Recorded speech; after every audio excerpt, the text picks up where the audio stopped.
So guys, dumating na yung piyasa natin.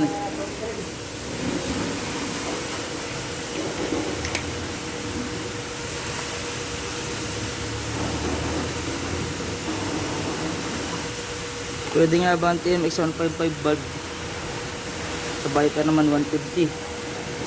Ang sagot, hindi. Tignan nyo. Maliit.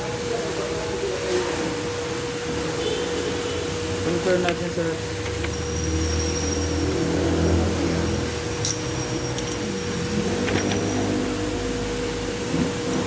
ito pang Viper naman 150.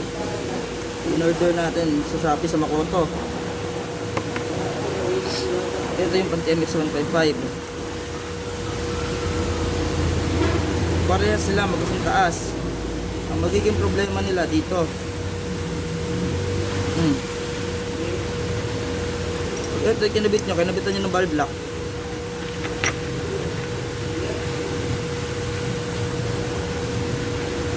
Yung valve lock dito nakasabit. Ngayon tatama yung cover ng valve string dito. Hindi siya magpe-play. Pero pag itong Viper ng kinabit nyo, diba? May paluan pa ng rocker arm. Kaya sasabing pwede TMX 155 na valve, hindi pwede. Sayang. Tensioner naman.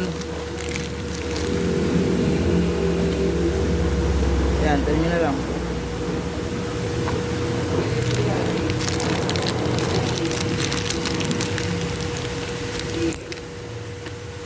Ito yung bago. Ito yung luma natin.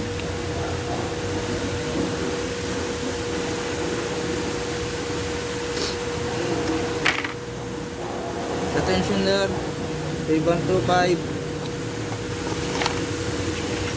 Sa barbula hindi pwede pang TMX 155. Viper man lang talaga. Sa online lang yung nabibili.